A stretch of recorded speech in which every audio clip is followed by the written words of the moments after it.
Allô! Alors, bienvenue sur ma chaîne YouTube. Je suis Les Joies d'Amélie, donc c'est moi ici, vous voyez mes mains. Alors aujourd'hui, je voulais vous montrer comment je fais pour faire le grillage sur le tissu. Donc, avant de commencer un projet de point de croix, vous pouvez voir ici mon tissu, il est tout blanc. On voit je sais pas si vous allez bien voir, là, ouais, on voit les trous là. Pour nos aiguilles, passer notre aiguille, faire les points de croix. Le grillage du tissu, il n'est pas obligatoire, il n'est pas nécessaire, il est vraiment propre à chaque personne, à savoir que c'est vraiment une préférence personnelle. Moi, je préfère mon tissu grillagé parce que pour le point de croix compté, je trouve ça plus facile de ne pas me perdre. Je fais beaucoup moins d'erreurs quand mon tissu a les grilles là, pour savoir où j'en suis. Alors, c'est ça. Alors, je vais commencer un nouveau projet prochainement. Puis, je me prépare, là, dans le fond, les étapes là, de ce que j'ai à faire. Alors, je vais vous montrer mon projet. Ça va être ça ici, qui s'appelle Shasta Blue. Shasta, c'est une montagne, je ne me souviens pas où, je vais essayer de trouver la réponse, mais c'est une montagne quelque part aux États-Unis. Puis, semble-t-il que c'est un très beau paysage. Donc, c'est un design qui est fait par Heaven and Earth Design. J'ai choisi la version Max Colors parce que en réalité, celui-là, il contient seulement 105 couleurs. La version régulière contient, si je me souviens bien, 88 ou 89 couleurs. Donc, pour un Max Colors, je trouvais que 105, ça faisait beaucoup de sens. Puis que ça allait être plus facile, puis il va y avoir plus de détails, en fait. Alors, c'est ça. Ça va être mon prochain projet. Là, pour faire notre grillage sur notre tissu, ce qu'on a besoin, c'est, bien entendu, notre tissu. Un crayon. Un crayon, je sais pas si ouais. Ici, qui est effaçable à l'eau, donc soluble à l'eau. On peut retrouver ça dans pas mal n'importe quel magasin de couture. Ça doit se trouver sur Amazon aussi sûrement. J'en ai déjà acheté sur AliExpress, mais j'ai pas aimé les pointes. Les pointes des crayons de AliExpress étaient beaucoup trop grosses. Donc, ça faisait trop gros là, sur le tissu. Évidemment, avant d'utiliser les crayons, peu importe lesquels on achète, on fait un test sur notre tissu. Moi, ce crayon-là, il y a deux pointes. Donc, j'ai la pointe pour écrire, puis j'ai une autre pointe blanche ici qui est faite pour effacer. Donc, si j'ai besoin d'effacer tout de suite, je peux le faire. Je vais vous montrer. Donc, vous voyez ici, là, je fais des marques avec mon crayon. Je vais l'agrandir.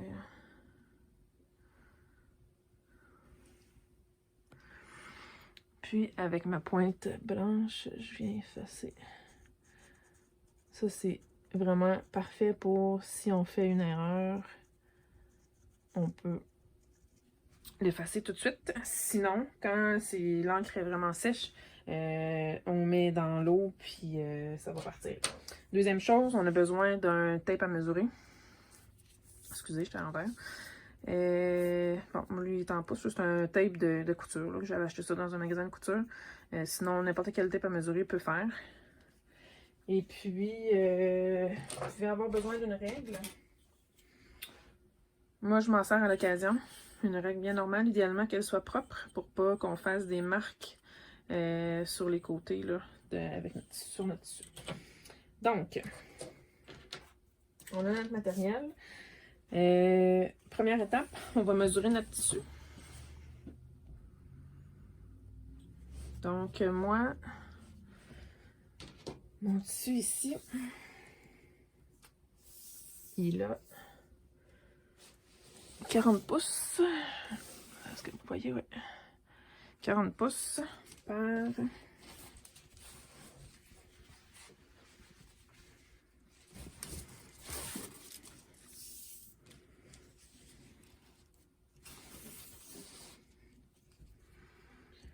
39. Oups. 39. Ici. Donc, ça fait à peu près 100 par 100 centimètres. Ça, c'est pour savoir la longueur de notre tissu. Pour savoir quelle grandeur on a besoin pour faire notre projet. Normalement, c'est écrit sur notre pattern. Donc, ici, moi, mon projet, je vais vous le montrer ici. Bon.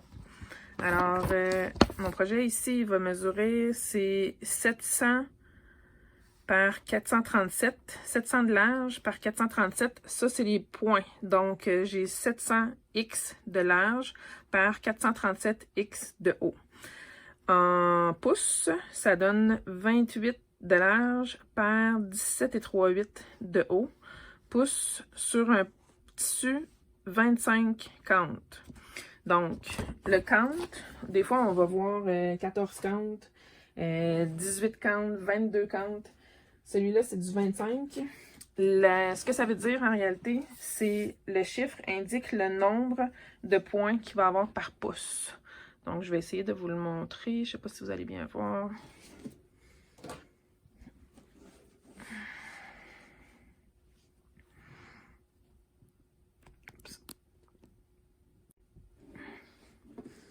Donc, ici, dans un pouce, j'ai entre ces deux lignes-là, en fait, là, je vais me faire des lignes. Ça, c'est ma ligne d'1 pouce. Donc, entre ces deux lignes-là, j'ai 1, 2, 3, 4, 5, 6, 7, 8, 9, 10, 11, 12, 13, 14, 15, 16, 17, 18, 19, 20, 21, 22, 23, 24, 25. Donc, j'ai 25 X que je vais faire à l'intérieur d'un pouce. La mesure, excusez-moi, la mesure n'est pas super, mais bref. Vous comprenez le principe. Alors, je vais effacer ça.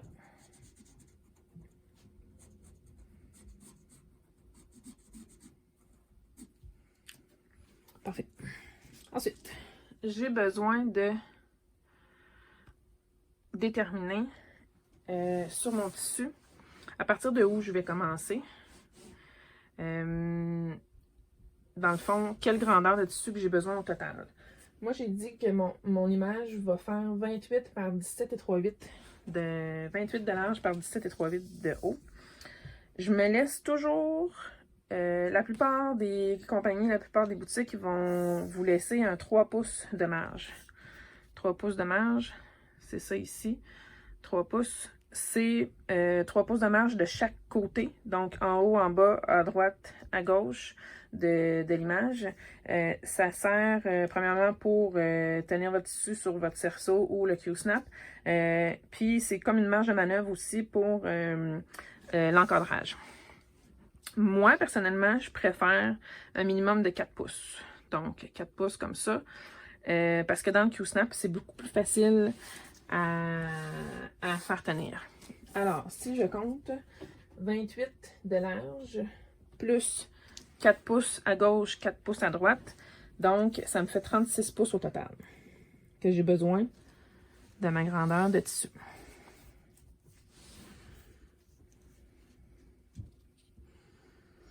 Donc, 36.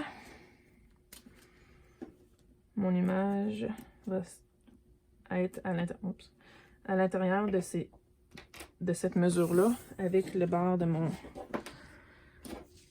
tissu de l'autre côté. En hauteur, j'ai 17,38. Donc, 17 plus 8 fait 25. Je vais avoir besoin de plus ou moins 25, 26. Je vais arrondir. Je vais avoir besoin de 26 pouces de haut.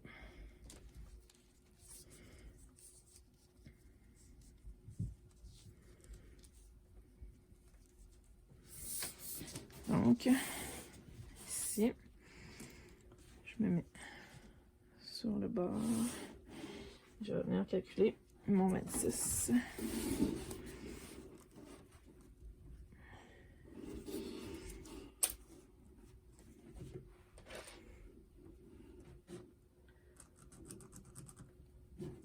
Donc,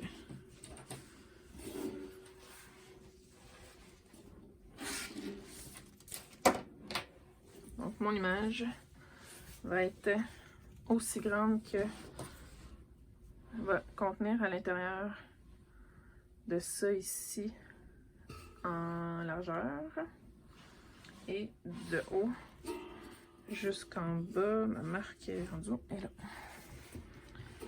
Donc, jusqu'ici. Là, j'ai un surplus de tissu. J'ai tout ça de surplus dans le bas. J'en ai pas beaucoup dans le côté. Personnellement, je ne vais pas le couper parce que cette mesure-là, de toute façon, ne va pas me servir à d'autres choses. Alors, j'ai pas vraiment besoin. Deuxième étape. On va venir calculer notre bordure. Moi, je commence toujours mon image dans le haut à gauche. Donc, je vais venir calculer à partir de où je dois commencer mon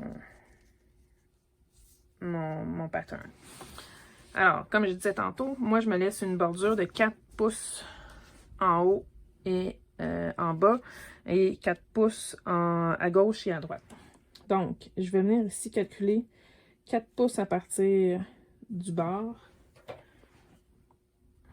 Je vais venir mettre une marque ici. À partir de là, ça, je me calcule un autre 4 pouces à partir d'en haut. Donc, mon 4 pouces à partir d'en haut va être ici. Avec ma règle, je peux venir continuer ma ligne.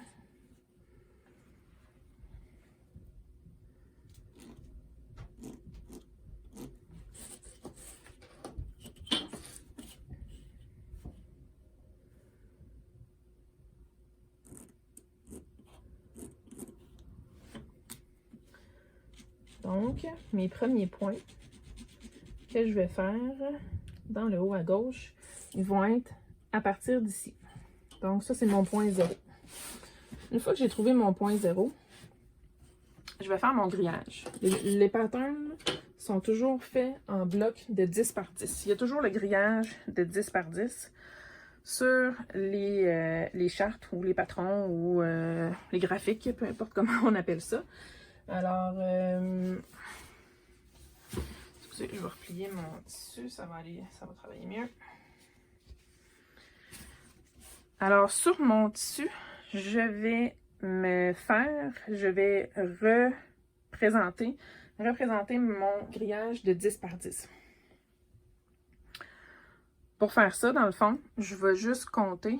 Je vais faire un zoom.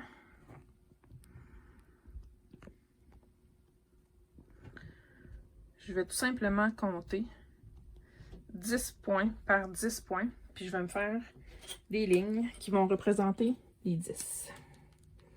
Pour faire les blocs de 10. Donc, si je compte mon premier bloc de 10, alors je vais avoir 2, 1, 2, 3. Excusez, je ne vais pas me tromper.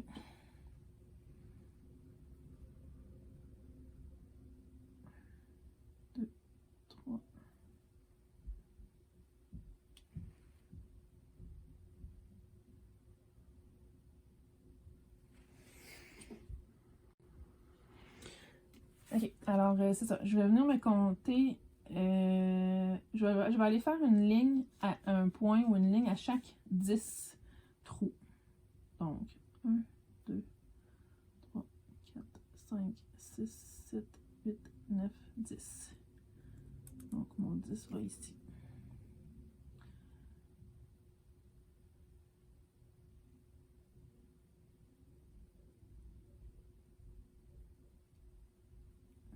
Okay. 1, 2,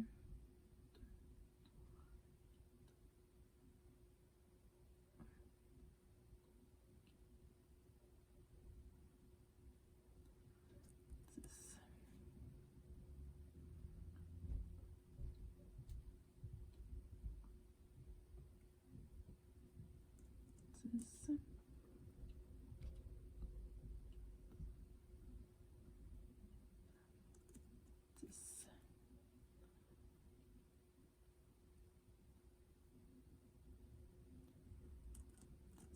Alors voilà.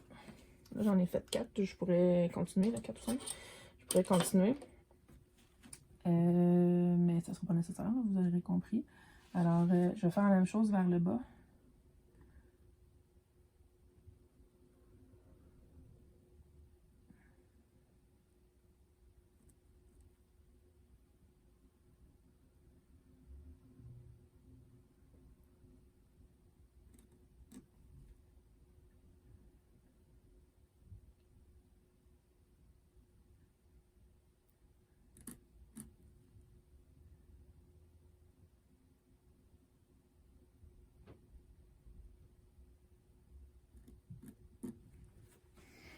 Donc, à chaque 10 points, je me suis fait une marque pour dire que ça va être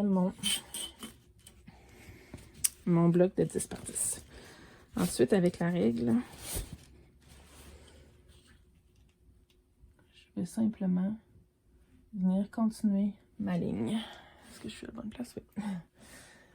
Donc, je vais simplement aller faire un trait de crayon sur ma ligne de 10. Les lignes n'ont pas besoin d'être parfaites en autant qu'ils suivent le bloc de 10 par 10.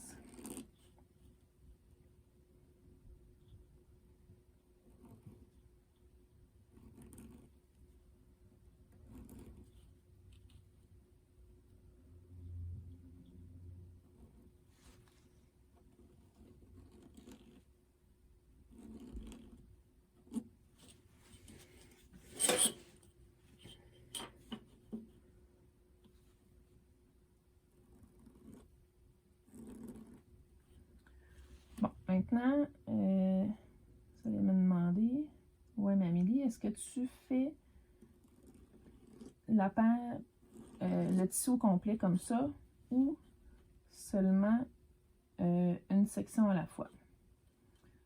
Personnellement, je fais une section à la fois. Je m'arrange pour faire ce qui va paraître dans mon Q-snap ou dans mon cerceau. Peu importe ce que j'utilise comme moyen pour tenir mon tissu.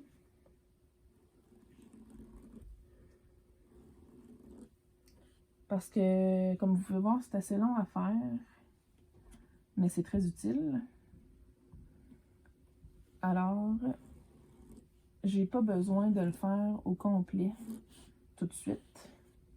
Je fais juste faire la section qui va être apparente dans mon Q-snap, qui va être la section sur laquelle je vais travailler. Quand je vais enlever mon tissu de mon Q-snap, à ce moment-là, je vais continuer de faire... Je vais continuer mon grillage tout simplement. Alors voilà, pas plus compliqué que ça. C'est fait, j'ai mes blocs de 10 par 10. Puis avec ça, je vais être capable de l'installer dans mon Q-snap, puis de commencer à broder. Alors, si vous avez des questions, gênez-vous pas. Laissez-moi un message, ça va me faire plaisir de vous répondre. Et puis, merci d'avoir regardé ma vidéo. Au plaisir!